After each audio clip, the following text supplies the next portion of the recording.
నమస్కారం. TDMA Telangana digital media association ఏర్పాటు అనేది జరిగింది. ఇప్పటికీ 2 నెలలు అయిపోయింది. పోయిన మే నెలలో అంటే ఈ సంవత్సరం మే నెలలో ఈ 13 మంది సభ్యులతో ఏర్పాటు చేసిన ఈ యొక్క డిజిటల్ మీడియా అసోసియేషన్ అనేది ఇప్పుడు దాదాపు 100 మందికి చేరుకున్నది. ముఖ్యంగా చాలామందికి తెలియదు తెలంగాణ డిజిటల్ మీడియా అసోసియేషన్ ఏంటిది అసలు. ఎందుకంటే డిజిటల్ మీడియా అసోసియేషన్ అనేది యూట్యూబ్ ఛానల్ నడుపుకునే యూట్యూబ్ డిజిటల్ మీడియా జర్నలిస్టుల కోసము, వాళ్ళ ఛానళ్ళ కోసము, అలాగే కొంతమంది ఈ పేపర్ నడుపుకుంటారు, అంటే డిజిటల్ పేపర్ నడుపుకుంటారు. సో వాళ్ళ కోసము పెట్టిందే ఈ యొక్క డిజిటల్ మీడియా అసోసియేషన్. సో ఇది తెలంగాణ రాష్ట్రంలో ఉన్న యూట్యూబ్ ఛానల్ నడుపుకునే, అంటే వార్తలు నడిపే యూట్యూబ్ ఛానల్ నడుపుకునే వాళ్ళు, అలాగే ఈ యొక్క ఈ పేపర్ నడుపుకునే వాళ్ళందరూ కూడా ఇందులో సభ్యులుగా ఉంటారు. సో ఇది 13 మందితోని స్టార్ట్ అయిన ఈ యొక్క అసోసియేషను ఈ రోజు వరకు దాదాపు 100కు పైగా మంది అసోసియేషన్కి వచ్చినారు. ఈ సందర్భంలో నన్ను కొత్త అధ్యక్షునిగా పుప్పాల రజనీకాంత్ నన్ను పొలిటికల్ వైబ్స్ న్యూస్ ఛానల్ నాది. సో నన్ను కొత్త అధ్యక్షుడిగా ఎన్నుకున్నందుకు అందరికి కూడా పేరు పేరున శిరస్సు వంచి ధన్యవాదాలు తెలియజేస్తా ఉన్నా. ముఖ్యంగా ఏంటంటే ఈ యొక్క అసోసియేషన్ ముఖ్య ఉద్దేశాలు ఏంటి అనేది నేను ఈ యొక్క వీడియోలో చెప్తున్నా. దీంట్లో ఏంటంటే యూట్యూబ్ ఛానల్ నడుపుకునే వాళ్ళు, ఈ పేపర్లు నడుపుకునే వాళ్ళు సభ్యులుగా ఉంటారు. అలాగే దీంట్లో భద్రత అనేది ఫస్ట్ ప్రియారిటీగా భద్రత అనేది తీసుకున్నాము. అంటే ఏ ఒక్క యూట్యూబ్ ఛానల్ నడుపుకునే డిజిటల్ మీడియా జర్నలిస్టును కానీ, ఈ పేపర్ నడుపుకునే జర్నలిస్టు మీద కానీ దాడులు జరిగిన, అక్రమమైన కేసులు పెట్టినా కూడా ఖచ్చితంగా ఈ యొక్క అసోసియేషన్లో ఉన్న ప్రతి ఛానల్, ప్రతి పేపర్ కూడా ఖచ్చితంగా స్పందిస్తుంది. వాళ్ళకు న్యాయం జరిగేంత వరకు పోరాటం చేస్తుంది. ఇది నెంబర్ 1 పాయింట్. నెంబర్ 2 ఏంటంటే వెల్ఫేర్. దీనికి సంబంధించి అంటే సంక్షేమం, ఈ యూట్యూబ్ ఛానళ్ళకు సంబంధించిన లేకపోతే ఈ పేపర్లకు సంబంధించిన జర్నలిస్టులకు ఈ యొక్క సంక్షేమం కోసం కూడా ఈ యొక్క ఆర్గనైజేషను పనిచేస్తుంది. అలాగే దీంట్లో సభ్యులు ఈ యొక్క ఈ పేపర్లో పనిచేసే జర్నలిస్టులు కావచ్చు, అలాగే ఈ యొక్క యూట్యూబ్ ఛానళ్ళలో పనిచేసే జర్నలిస్టులు కావచ్చు, వీళ్ళందరినీ కూడా ఇందులో సభ్యులుగా తీసుకుంటాం. సో ఇది ముఖ్యంగా ప్రతి ఒక్కరికి మేము తెలియజేస్తూ ఉన్నాం. అలాగే నెక్స్ట్ ఏంటంటే ఈ యొక్క డిజిటల్ మీడియా అసోసియేషన్లో లీగల్ ప్యానల్ కూడా ఉన్నది. అలాగే మీ ఛానల్స్ ఏదైతే మీ యూట్యూబ్ ఛానల్కి సంబంధించి ఏమైనా సమస్యలు ఉన్నా కూడా, కొన్ని ఈ యొక్క టెక్నికల్ ప్రాబ్లమ్స్ ఏమైనా ఉన్నా కూడా గైడ్ చేయడానికి కూడా దీంట్లో చాలామంది సీనియర్ జర్నలిస్టులు, సీనియర్ యూట్యూబ్ ఛానల్ నడుపుకుంటూ కూడా చాలామంది ఉన్నారు. అలాగే ఇప్పుడు ముఖ్యంగా ఏంటంటే మేము ఒక లెటరు కమిషనర్ గారికి, information and public relations department commissioner గారికి కూడా digital media association, Telangana digital media association తరఫున ఒక రిప్రజెంటేషన్ ఇవ్వడం జరిగింది. దీంట్లో ముఖ్యంగా 2 అంశాలను పొందుపరిచినాం.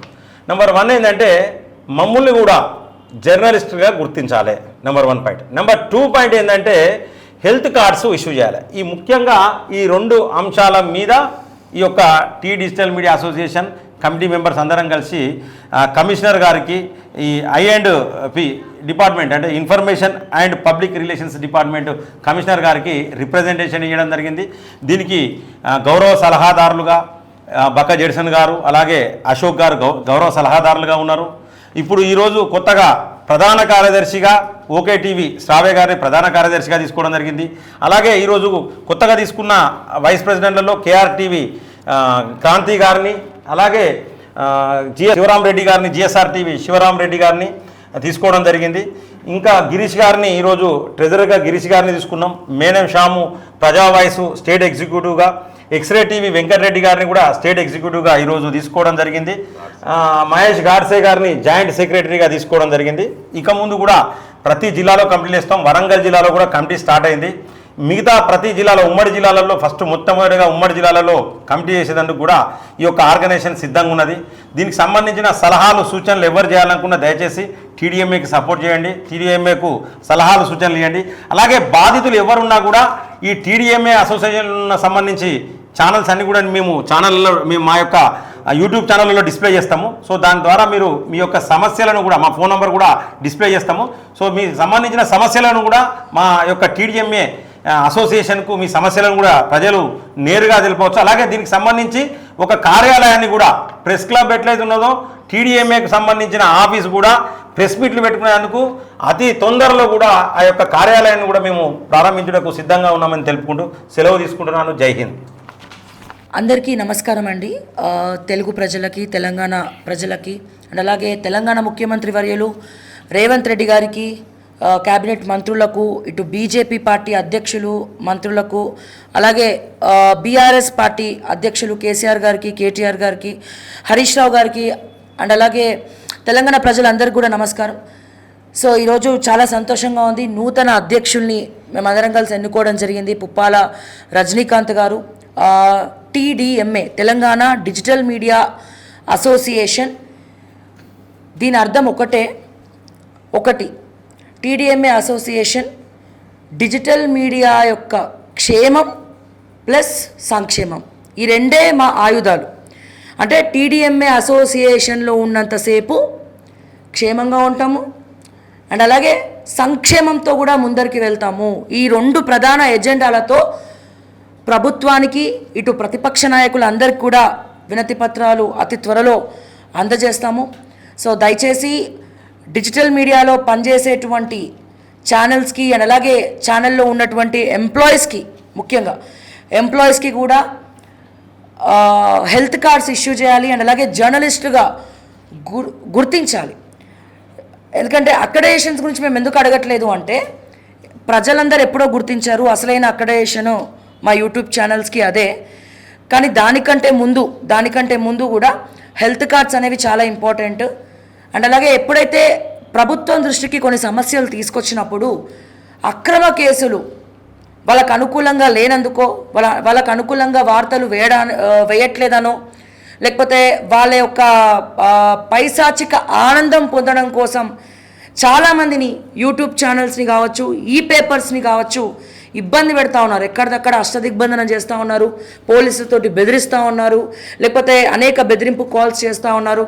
సో ముఖ్యంగా వాళ్ళందరికంటే ముందు TDMA అసోసియేషన్ ముందుండి ఇవన్నీ కూడా ఎదుర్కోబోతుంది ఇక ముందర అని మరొక్కసారి తెలియజేస్తూ, దయచేసి అతి త్వరలో ముఖ్యమంత్రి గారిని కూడా కలుస్తాము అండ్ అలాగే INPR మంత్రి గారిని అండ్ అలాగే కమిషనర్ గారిని, ప్రతిపక్ష నాయకులందరినీ కూడా కలిసి వినతి పత్రాలు ఇస్తాము. సో దయచేసి మా సంక్షేమం గురించి మీరు కూడా ఆలోచించాలి అని చెప్పి మరొకసారి తెలియజేస్తూ థ్యాంక్స్ అండి. అందరికీ నమస్కారం. ఈరోజు స్టేట్ ఎగ్జిక్యూటివ్ మీటింగ్ అయింది. అందులో ప్రెసిడెంట్, జనరల్ సెక్రటరీ, ట్రెజరర్ మరియు ఎగ్జిక్యూటివ్ మెంబర్స్గా దాదాపు ఇప్పటికీ 100 మంది సభ్యులు TDMAలో వచ్చిండ్రు. ఖచ్చితంగా మేము ఈ ఆర్గనైజేషన్ ఏవైతే ఎక్స్పెక్టేషన్స్ ఉన్నాయో ఆ ఎక్స్పెక్టేషన్ ఖచ్చితంగా రీచ్ అవుతామని చెప్పి తెలియజేసుకుంటున్నాం. కాబట్టి ఉన్న డిజిటల్ మీడియా ఇంకా మెంబర్షిప్ కాని అటువంటి వాళ్ళు మీరు ఖచ్చితంగా రావాలని కోరుకుంటున్నాం. ఎందుకంటే దీనికి ముందు ఇంకా ముందు అంటే అందరి క్షేమం కోసము, లేకుంటే భద్రత కోసము TDMA ముందుకు పోతుందని తెలియజేసుకుంటూ సెలవు తీసుకుంటున్నాను. Thank you. TDMA నార్మల్గా ఇప్పటి వరకు నేను మొదటిసారిగా రావడం, అంటే నార్మల్గా ఒక ఇంట్లో ఒక ఇద్దరు అన్నదమ్ములు, ఇద్దరు అక్క చెల్లెళ్ళు, కొడుకు బిడ్డలు కొట్టుకొని దండుకుంటా ఉంటే పక్కోడికి అలసైతా ఉంటుంది, వాడు కుట్రలు కుతంత్రాలు చేస్తూ ఉంటారు. ఇక్కడ ఉన్న జర్నలిస్టుల మీద అందరిపైన అనేక రకాలుగా కేసులు పెట్టిండ్రు. జడ్సరన్న పైన అనేక రకాల కేసులు, ప్రతి ఒక్కరిపైన కేసులు ఉన్నాయి. బట్ ఇప్పటి వరకు నేను సింగిల్గా ఉన్నా అన్న హోప్ ఉండే. క్యూనిస్ నుంచి బయటకు వచ్చిన తర్వాత ఏం జరిగిందో అందరికీ తెలిసిందే. ప్రజా వాయిస్ పెట్టుకున్నాను, ఎవడో పెట్టించిండు, ఏదో పెట్టించిండు అని రకరకాలుగా ఉన్నది. బట్ ఎవడు సింగిల్ NP ఇవ్వలేదు. నా కష్టమే నేను నిలబడ్డాను, మా భార్యతో లోన్ పెట్టించి చేసుకున్నాను. కానీ ఇక్కడికి వచ్చిన తర్వాత ఏంటంటే ఒక భరోసా, ధైర్యం అనేది నాకైతే 100% వచ్చిందని ఆ ఉద్దేశం కొద్దిగా మాట్లాడుతున్నా. TDMA నిజంగా బలోపేతం అయితే తెలంగాణ రాష్ట్రం ఇక్కడ ఉన్న జర్నలిస్టులకు మంచిది కాదు, మంచిది అవుతుందా మంచిది కాదా పక్కన పెడితే తెలంగాణ రాష్ట్ర ప్రజలకు మాత్రం భరోసా.